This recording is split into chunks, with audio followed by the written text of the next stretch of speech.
oui dañ ci mais moom amoon na benn question pour man par rapport ak position député yi faut que ñu comprendre ne l'Assemblée nationale c'est aussi benn arène extrêmement politique la parce que politique moo la fay indi ngay représenter le peuple ci ni mu choisir donc boo nekkee minorité mu leer na nekk généralement majorité soxlawul marge de manœuvre bu bëri pour jàllale dara yow yenn saa yi sa siisu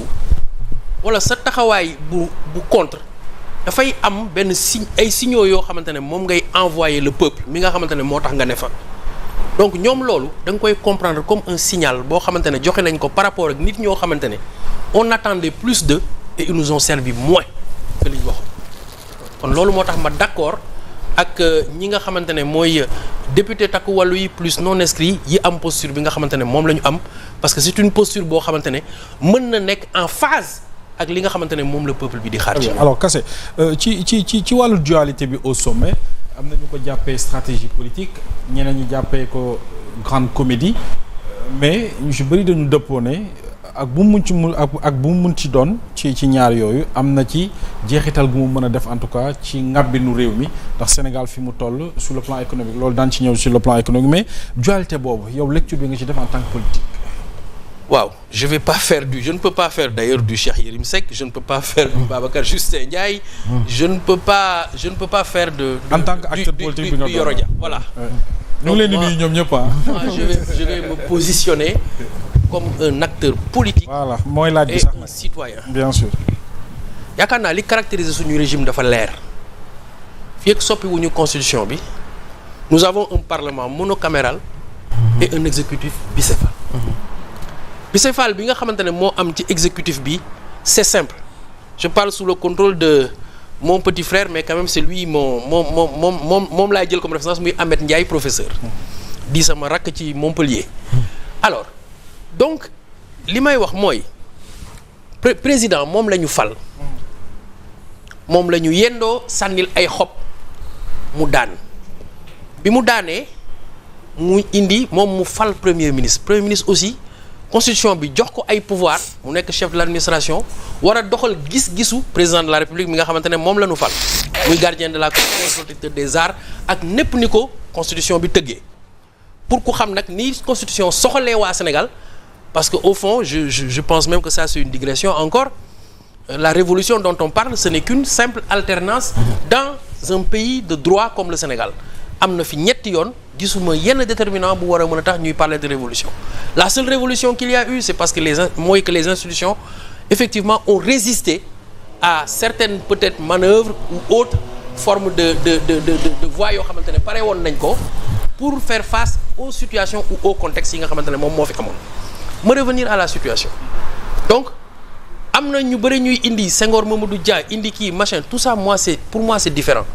contexte bi ñu ñëwee dañu ne ñoom àndandoo naan la àndandoo tuur je reviens donc à la promesse électorale ak ni nga xamante ne moom la mbir mi inscrire wu ci suñu bopp dañu ne Sonko mooy Jomaay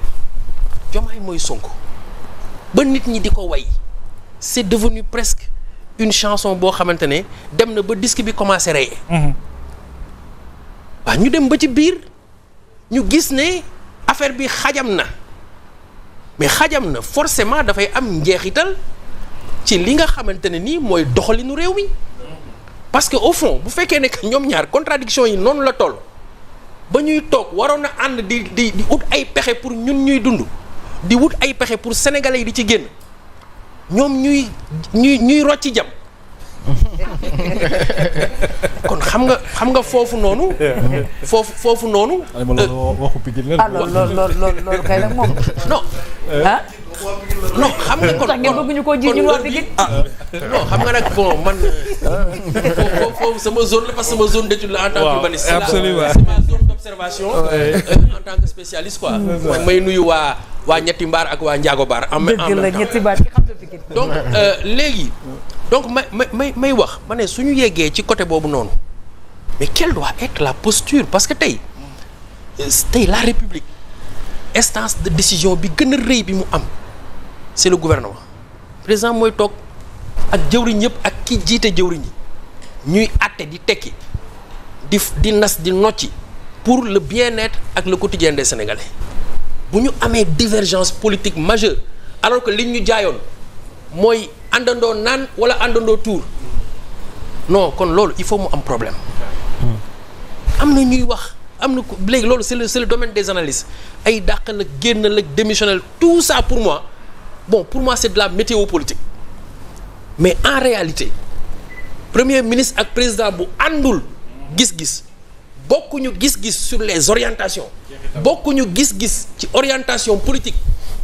gëw ma ne mën nañu servir dara Sénégal loo xamante ne nii day nekk njeexital bu baax ci population alors que ñu ngi leen di xaar ci priorité yooyu. waaw xëy na looloo tax jamono jii ñu constaté ne lépp a ne tekk te dara doxul. loolu daan ci yow Aba yow it sur cette question naka nga ko jàngatee. waaw dama ko man comme ni ma ko waxee léegi. dañu nekk ay socialiste. waaw. lu ñu nekk ndaw fekkee xam dara ci parti socialiste fekkee jamonoy Abdoulaye Wade fekkee jamonoy Macky lenn moom xam naa ko mooy nguur moom am ko moo gën ñàkk ko te bu ñu eggee ba si cappaandu ndaw gi loolu mooy boolewaat ñaar ñi président acte la posé acte bi il faut ñu lire ko président il sait que on est à quelques jours de la fête de l'indépendance donc on va être à quelques jours de la mi-mandat def na ñaari at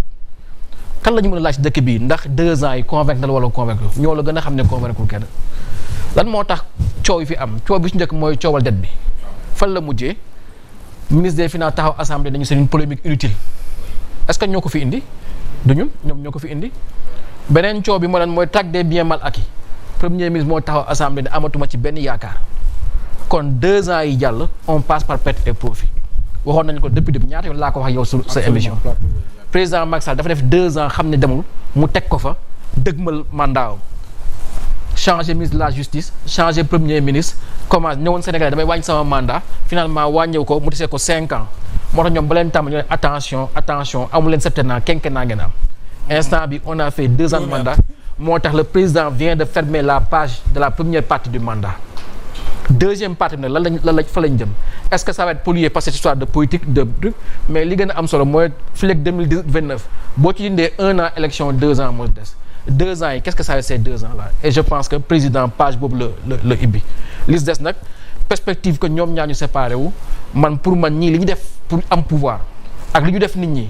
ak li ñu def seen ay opposants pour am pouvoir gëwuma ni daañu dem ba si cappaandoogo di séparé wu pour am risque de perdre le pouvoir ils seront ensemble pour le pouvoir mieux vaut les appréhender comme ça et essayer d'analyser 2 ans yi jëm fan la Sénégal jëm.